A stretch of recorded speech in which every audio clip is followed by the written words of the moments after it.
yéen kay yeeg Mamadou Mouhamed Ndiaye. jërë ngeen jëf gan gi ñu gane si ba noppi yamale ñibbi ak ku ko ray ba ray lu bari ci réew mi di coronavirus bi l'observateur nee nañu tey ji la fi def atum yàlla ubbil yéenekaay bi bés ni tey ñaari fan ci weeru mars 2020 ci la ñu njëkk a dégg ko coronavirus ci réew mi boobaak léegi fi ñu jaar ak moom fépp yéenekaay bi di l'observateur xëy na fa jaaraat ak ñun ba jaare fa jox kàddu gi professeur Moussa Seydi njiital service maladie infectieuse ak tropicale ci hôpital Fann ñi ñu dénk wàllu wér-gu-yaram gi ci réew mi taxawaay bi ñu am ci mbas mi fa ñu doxleeg fa ñu amee ay rëq-rëq lépp l'observateur dikkaat na ci ba ci coowal deuxième wàgg gi ñëw fekk wàgg bu njëkk bi lottal askan wi rawatina ci wàllu koom-koom gi lu nekk l'observateur nee nañu dund nañu ko ci réew mi quotidien moom it sa loolee ci la xëy bi dañu fàttali ne at wopp ji def na ko ci réew mi ba faat fi lu toll ci juróom-ñetti téeméeri doomi aadama ak juróom-ñetti fukk boobee ba tey askanu Sénégal ñoo ngi ci jaaxle ak njàqare gu rëy la tribune nañu coronavirus bàjjo bi def na fi atum yàlla waaye def na fi ay dégâts yu dul jeex ak i loraange suñu réew di Sénégal le quotidien bind na ci ñàkk yi di vaccin yi ca la wékk yaakaar ngir mën a xeex ak feebar bi Sud Quotidien mel ni ku naan ñu kon day nañu gën a baral yëf yi ndax seetlu nañu ne vaccination bi ni muy demee ci réew mi dafa yeex le mandat di yéenekaay bu bees ne ko boole ci kit ségrégation gu rëy di wata taxas jëme genn wet dafa am ci anam yi ñuy ñàkkee nit ñi Walf Quotidien feelu ko ne ko boole ci kit borom daraja ak borom doole yi ci réew mi ñoo ngar daajoo ñàkk yi mu di vaccin yi bàyyi ñi ko gën a soxla te seen loxo jotul seen ginnaaw journal bi boole kooku photo di nataal yu ñuy seen Macky Sall Abdou Mbow Aïssata Tall Sall ba ci Souleymane Ndéné Ndiaye ku nekk ci ñoom wokk yërëm joxe përëgam ñu ko cay ñàkkal Walf Quotidien boole ci di tëgg gémmiñam di woote wàllu ci ni kilifa yi réew mi ngar daajoo vaccin yi étudiant en année clinique yi ñoom it ñoo ngi yuuxu wàllu ci libération nee nañu ci jamono ji ñuy ñàkkee maire yi ak politiciens yi ci réew mi ñoom kenn boolewu leen ci te bés bu ñu xëyee ñoo ngi en contact ak maladie heure bu ñu demee l'hôpital ne dañoo bëgg ñu ñàkk leen li ñu leen di wax moo di fonctionnaire yi ci administration bi ñoom la ñu fi dencal ñàkk yi bu ko defee ñoom it ñu wëlbati ko toppaat seeni tànk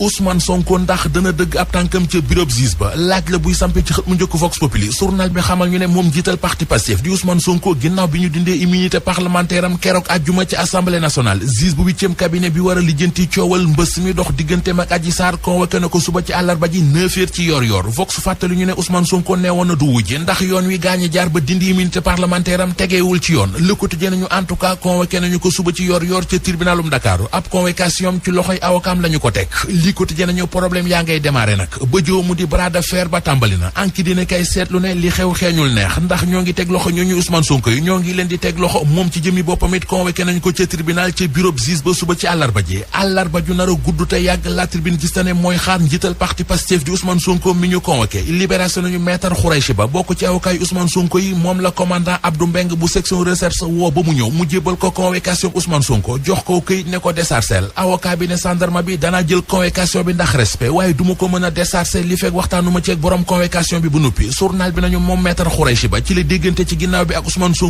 Sonko ne ko na décharger maître Khouraychi Ba dellu section recherche déchargel commandant Mbeng jël convocation bi yóbbul Ousmane Sonko waa section recherche ñoom it jël décharge bi yóbbul siis bi l'observateur xibaar ñu ne kii di Assane Diouf ak Amadou Clédor Sène ñoom ñoo nga ca kaso ba démb ci lañ leen mandat dépôt ñu fekk ji Guy Marius Sagna jigéen ñi Ousmane Sonko yu toll ci fukk ak juróom-ñaar ñoom it ñoo nga ba léegi ñu téye ca yoon xamaguñu fan la ñu féete am na it kenn ko bokk ci parti Pastef ca Louga koo xam ne teg nañu ko loxo amit keneen ci farandoy Ousmane Sonko yi ci Ziguinchor ku ñu jàpp ba yóbbu kaso ndax tuumay yee fitna sursoi nañu nit yi diine yi soloon seenu dal doon jéem a dox tànki jàmm ci coowal mbës mi dox ci diggante Adji Sarr ak Ousmane Sonko avocat bu Adji Sarr di maître Aladji Diouf xëpp na ci cere ji suuf nee na nit yi diine yooyee nañu yem ci diine ji Adji Sarr du wax ak kenn ku dul justice bi soxlawul médiation bëgg ko justice bi la doyloo te it moom la yaakaar bokkul ci ñiy ŋàññi justice réew mi keneen ku jëm ci justice tey ji Les Échos nee nañu moo di ndaw si moom Sweet Beauté di salon de massage ba yëfi xewoon mu di Ndeye Khady Ndiaye tey ji ci la ko justice bi convoqué ngir war ko auditionné wut na nag ñetti avocat mu di maître Ibrahima Mbeng maître Ousseynou Gaye ak maître Bassirou Baldé Les Échos nañu waaye moom Ndeye Khady Ndiaye borom Sweet Beauté bu amuti mbokku dëgg kaso ba lay fanaane ndax procureur bi sàkk woon nañu mandat